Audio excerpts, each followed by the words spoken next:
Alright guys, it's been quite some time, and this is the final wrap up for the Toro Workmaster project. We've got everything working. We had some issues here with the fuel system to work through. We initially thought that the diaphragm pump on the engine was not strong enough or pumping enough, and it turned out that that was not the case. The problem was that we had water in the fuel tank, and that water was making its way through the fuel system, through the fuel filter, and then the fuel pump, and then the carb. And so intermittently we'd clean the carb, and then it would run great for a bit, and then we'd get more water in the system and it wouldn't start anymore. So we cleaned out the tank initially, and we disconnected the fuel line under the tank initially, and we let it run over with a garden hose to get all the junk out of it. And then we dried it with an air hose. After we washed it out with water, we dried the tank, and we must have not done a thorough job, because that water, there's a couple blobs of water that now made their way through the system and ended up in the carb, and that's when it would not run properly at idle. So we got that all resolved. We just cleaned the carb again for like 3 or 4 times. We made sure the fuel lines were emptied. The tank was been emptied, the fuel line, the new fuel filter put in place. So we did a thorough job making sure there's no water left. And it's running really great. I'll show you here in a second. But this is the final send-off. It's going back to its owner, and we are done with it. We did what we came to do. It's been some time. Like the brakes, they set us back like a whole month because we're trying to get those 2-piece bearings. Well, when you'd go to do your bearings in the rear wheels, those bearings, just get the single-piece bearings that they provide for you, because you can give a tap.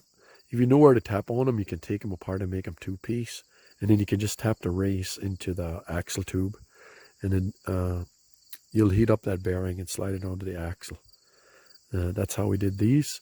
But I spent a whole month trying to get a 2-piece bearing like that, and nobody could get me a 2-piece bearing like that.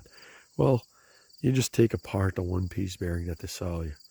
And I literally killed a month on the bearings.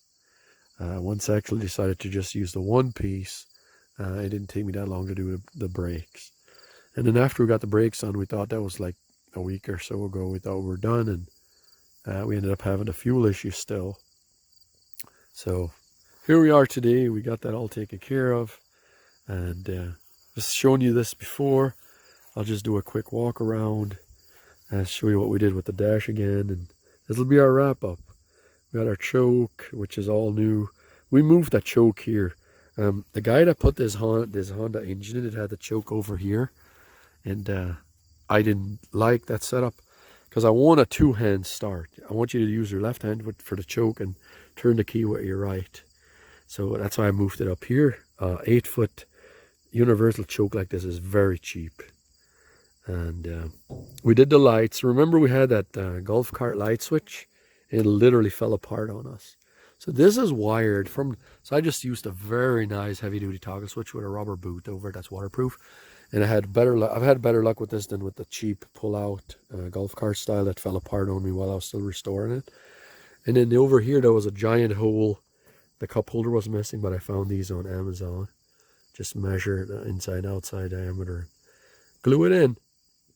And then we got a nice, this is powered just like the lights, even without the key on. You got quick Qualcomm version 3 quick charge, and this has its own switch right on in the port. Just has a touch on and off, so that you're not having parasitic drain on the system when you're not using it. So you have really good charging on here. Charge your phone on your Workmaster. We got a HD branded switch, and we got the throttle here. We restored that. Remember that the previous owner had the throttle coming through a hole here. He had a lawnmower on a piece. He had a cheap plastic lawnmower throttle that he had bolted here on the dash. And so we threw that all off and got a same style throttle in the slot here, just like it came from the factory. And we got the very cool fuel gauge that lights up. I don't know if it comes on if you turn the key on. See, so it lights up. You can actually change the color of that light of the switch. On the back of it, there's a button to press and you can cycle through 8 different colors. I got this on red because that's what the owner wanted. That's very cool. Very cool setup. And this the original charging meter that still works. But that's the dash. That's what we got. And then this is on a golf cart. The rear facing seats on a golf cart fit perfect. I had a local blacksmith make me this. Now, what do you ask me what this strap is here that I put in the back? I'll show you in a second. And then we got the LED taillights. Very cool. It's got a ball hitch to tow a trailer in the back. And we got brakes working. We did do some spot painting around the bottom on the sides of this hood. Now, it's really easy to take this all off. If you wanted to remove, so the back comes off with just a bolt on each side. Just remove a bolt on each side and you can just pull it out. And then this is just these 2 quick pins. Pull those and that comes off. The problem I had after I put this on is I had no way of holding the seat up in this position to put gas in it or check the oil of the engine and stuff like that, or when I was working on the carbon stuff. So I was always just removing the cushion to mess with it. But I came up with a cool system here with this strap. The strap is stored, whoops, the strap is stored down here. Just take her out and hold this up. I'm doing this one-handed with my camera in one hand, but I'll show you. So this is just a bolt through that's screwed literally through the rubber hole. And just bring it around. I had some spare holes drilled. Okay, so not sure what happened here, but somehow I fudged it and ended the video. So you stick this into one of these holes here. These are the holes when we took the old seats off. There were some spare holes in the board when we took the old boat seats off. So that's what holds the seat like that. It works really good. It's solid. It's not going anywhere. So you can check the fuel level. You can check the oil level, put fuel in, etc. And this is the 20 horsepower Honda somebody patched in. I'll just go over here and I'll show you. This is the cooling fan. This is the controller for the fan. That controller turns off when you turn the key off like that. And it's very simple. So to take this cowl off, all you have to do is unplug the voltage regulator, unplug a single wire for this controller. It's just a bullet clip. And then you remove the 3 bolts on the bottom on either side. And you can just lift the whole thing off. And that's how simple that is. I'm doing this stuff here with one hand. Try not to shake the camera too much without a gimbal.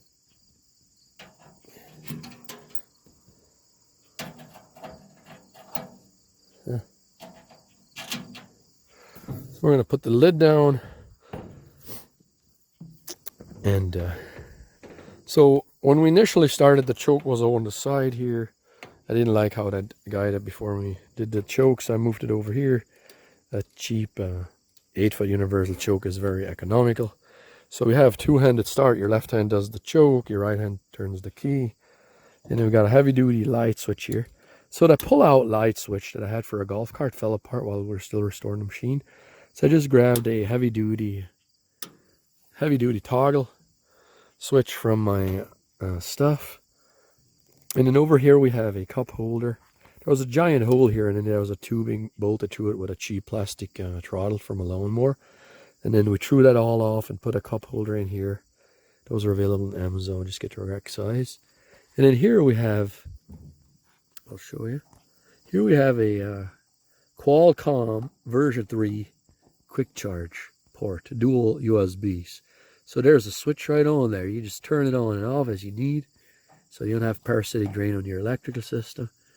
And there's your, this is like a factory style throttle that they had. And this is our very cool fuel gauge. You can change the light color. There's like 8 different colors to cycle through on the back of the fuel gauge. I'm using red because that's what the owner wanted. And so yeah, I love how this all turned out. And we had a blacksmith help with some of this stuff, like the back here. That's all made by a local blacksmith. on that seat. And then I came up with this yesterday. Just yesterday as I was trying to work on it, I came up with that strap. I turned it sideways here so that it hangs better. It's not looping up in the air. It was looping up in the air when I turned it straight up and down on the seat mount. So I turned it downward. And then the last issue that we had to resolve is we had that water contamination in the fuel system. So we didn't have a good start. So I'll show you here. I'll turn the throttle to like quarter throttle or half. See if it starts. There you go. Nice smooth running. Even at idle. I like this drivetrain. It's very simple. You just have a pedal on the floor. Press the pedal forward, it goes forward. Either static or backward. It's a cool drive system actually. We also have a working park brake now that we fixed the rear brakes. And we have really good brakes on this now. The brakes is all new. So this project is kind of wrapped up. We got all LEDs. We got really bright LEDs on the front of it. And then we got nice LEDs on the back. Nice LED taillights.